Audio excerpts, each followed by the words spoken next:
Good morning, good afternoon, and good evening, everyone. Today we will discuss a rather controversial topics about the new tariff imposed by the United States on its exports and imports does how do they affect us Indonesia. Well, before we continue, I want to introduce ourselves. I am Senraji, and these are my colleagues Puan Aisyah and Fauzan Akmal. We are both from Amicom's International Behavioral Informatics. Well, moving on, what does the policies about? Well, first we learn about how it came to be. Well, in early April 2025, the Trump administration put a 32% tariff on many imports, including goods from Indonesia, to try to shrink the US trade deficit. Observers pointed to market turmoil, stock sales off, and bond yields rising as evidence that the policy lacked adequate support. Globally, major trading partners responded in diverse ways. For example, China immediately retaliated by reimposing its own 34% tariffs on United States goods, while later on agreeing on May 15 to reduce those duties to 10% for a 90-day period as part of de-escalation talks. Well, the temporary reduction was framed as a goodwill gesture to salvage broader trade negotiation, though both sides remain poised to raise rates again if talks falter. Meanwhile, India offered a tariff concessions on the United States, while its allies, the European Union, drafted a 95 billion euros in countermeasures. Meanwhile, Indonesia pursued a diplomatic engagement rather than retaliation, so it can be counted as a failure, even though we tried to talk instead of decreasing the tariff, it rather increasing the tariff. Meanwhile, the G7 called for clear and formal negotiation channels. The tariffs were then announced under a declared national emergency, but then passed on April 9 for most countries, creating uncertainty for exporters and importers alike. US stock markets experienced sharp declines immediately after the announcement, with the S&P 500 dipping into negative territory for the year before recovering on news exemptions. Critics argue that the policy flip-flop undermines confidence in US trade leadership and exposes American business to unnecessary risk. Question then arose over the administration's legal authority to invoke a national emergency solely for trade purposes, with some constitutional scholars labeling the move as unprecedented and untested in quotes. Simultaneously, the timings of high-level stock trades such as Attorney General Pam Bondi's sale of Trump Media shares on the very day the tariffs were unveiled sparked allegation of possible insider trading and calls for congressional investigation. And how does this affect Indonesia politically? Politics and political impact on Indonesia. Explore LED growth rise, inflation and inequality, social unrest potential, political pressure. President Trump import tariff threatens to slow Indonesian export LED growth, risking to job losses and public discontent that could undermine to government popularity. Rising costs for manufacturers and weakening rupiah may fuel inflation and wider regional inequalities, stoking social unrest in export-dependent provinces.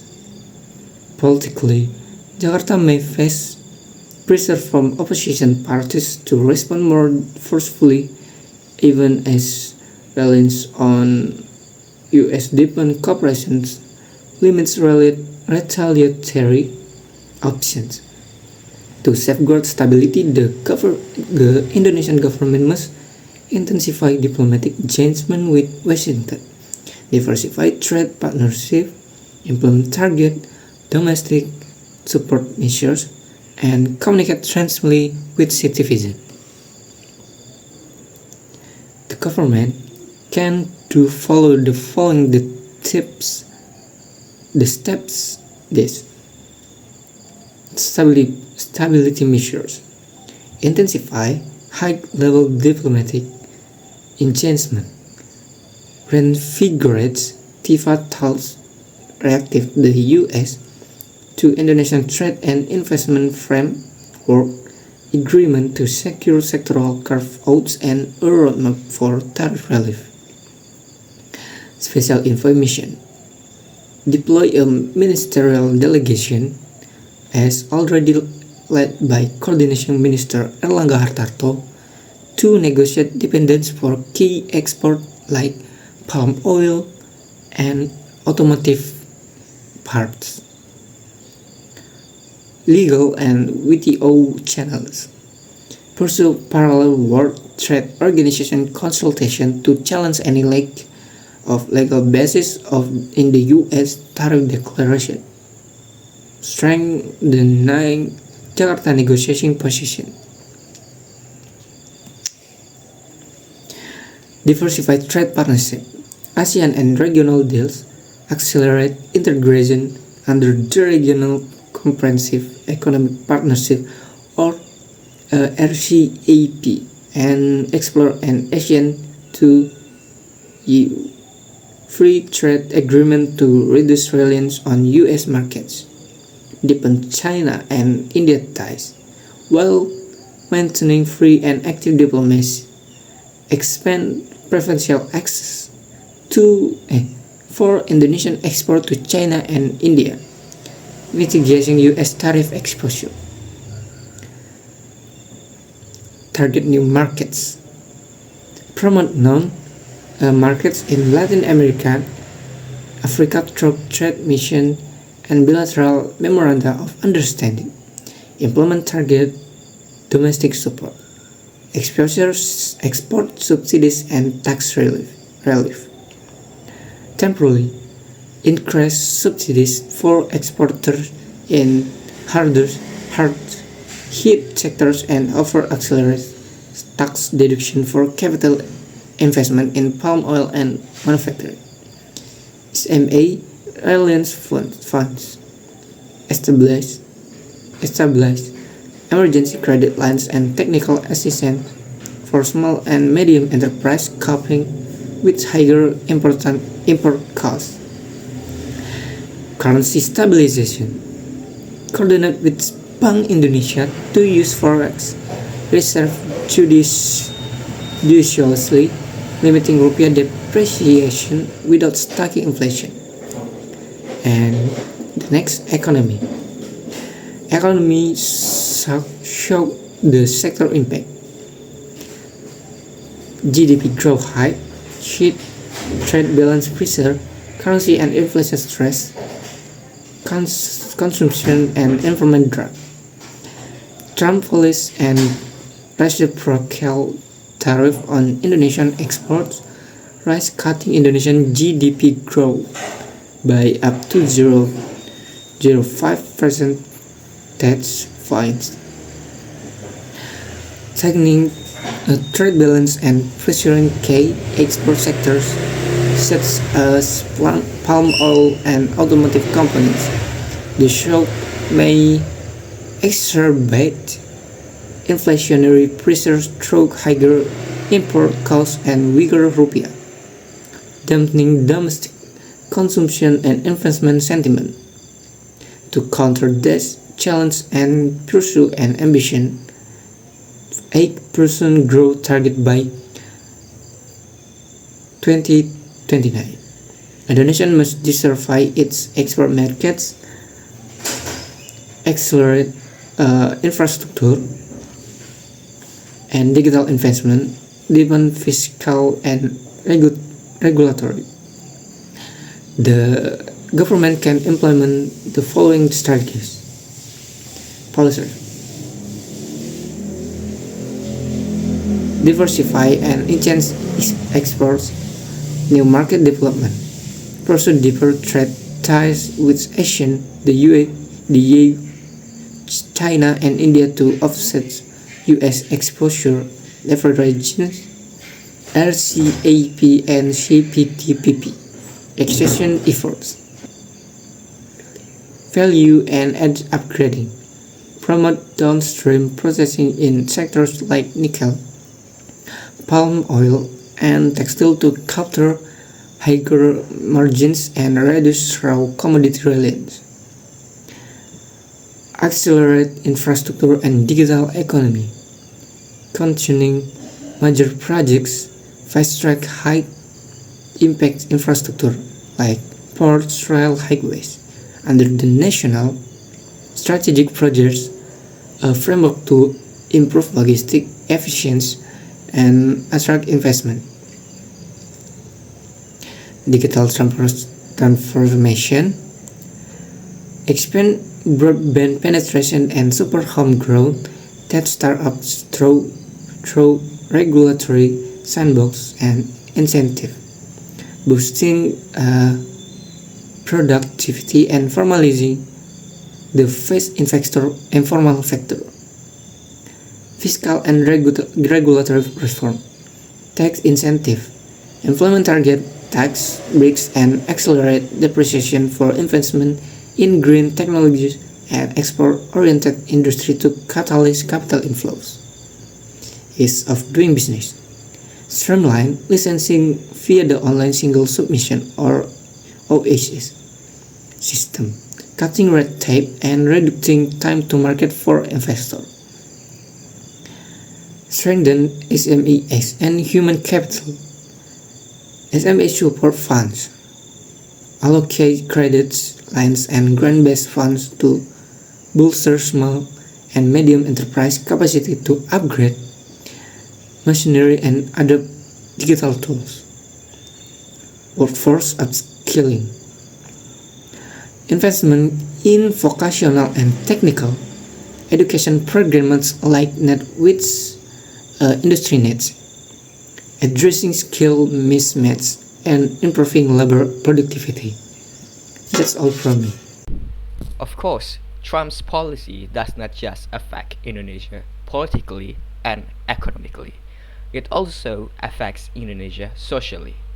Indonesia's welfare is vulnerable to the Trump's administration's reciprocal tariffs through higher consumer prices, reduced real incomes, and increased unemployment in export-dependent sectors.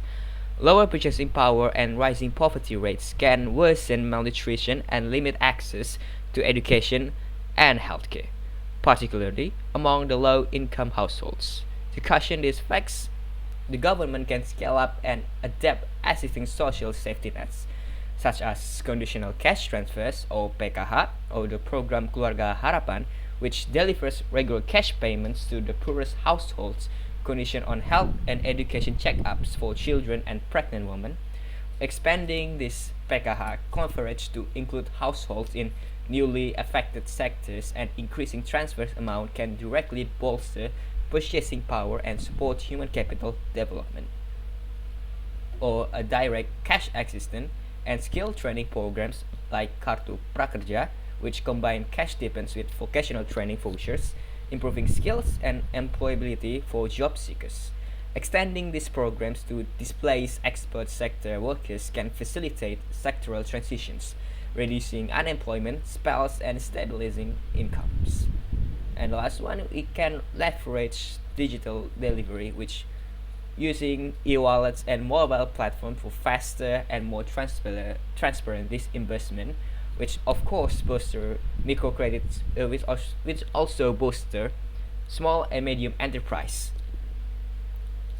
Or the government can also give a microcredit schemes and emergency loan, which can help the small enterprise to weather the cost shocks and retain employees.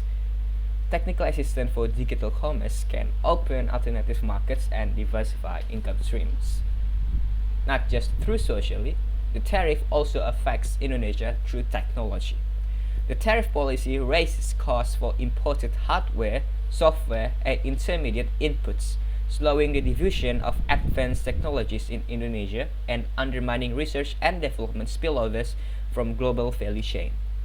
Higher input prices and supply chain uncertainties risk delaying adoption of AI, cloud services, and automation in manufacturing and logistics, weakening the productivity growth of Indonesia.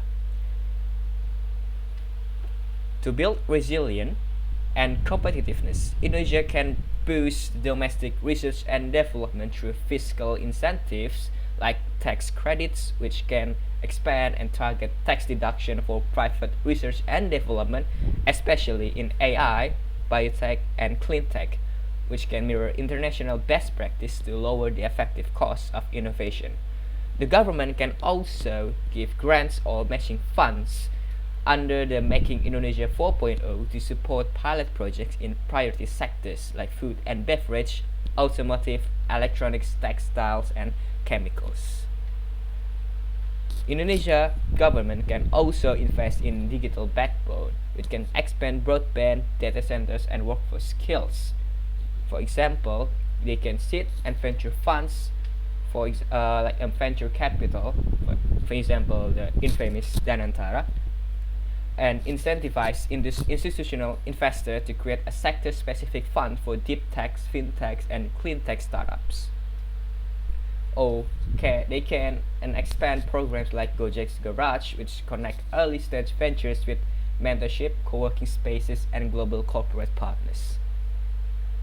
And lastly, the government can support startups through partnership with easy access to finance and global collaboration, like leveraging the trade missions and TIFA talks to forge research and development collaborations and secure sectoral tariff carve-outs for Indonesian tech experts such as software, electronics, and creative tech solutions. The Indonesian government can also export hub and showcase. Will they create an industry-specific export hubs like a digital finance in Jakarta, agritech in Bandung or Bogor, and support participation in global fairs like CES and MWC to raise the profile of Indonesian innovations. Environmental risk.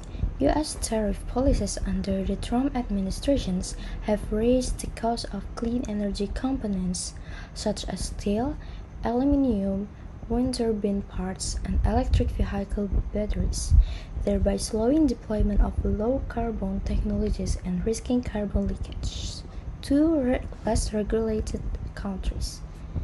Disrupted supply chains elevate embodied emissions in projects delayed or resort to coal-dependent regions, while higher material prices impact renewable energy growth and green constructions.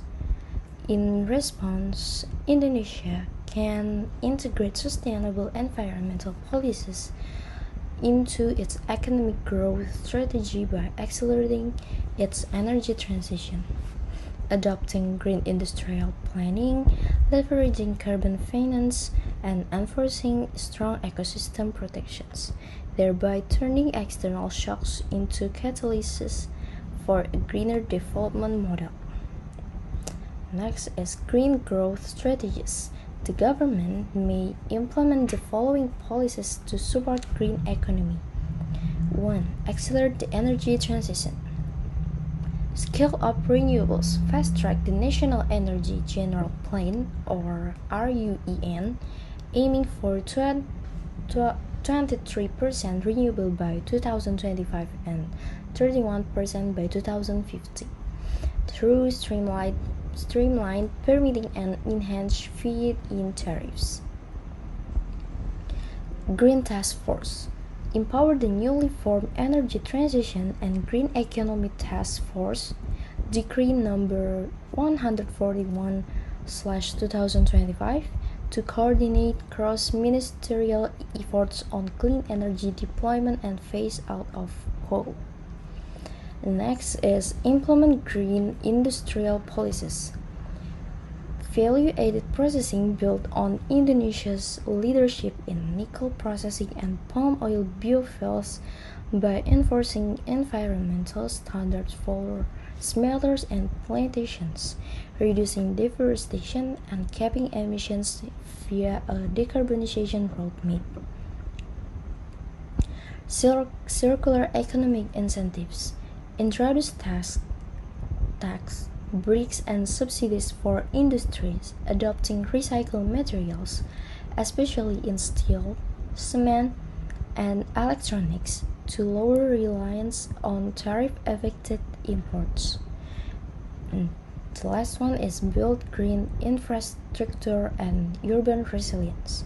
Sustainable transport invest in electrified mass transit and charging networks, aligning with ASEAN power grid plans to share clean electricity regionally.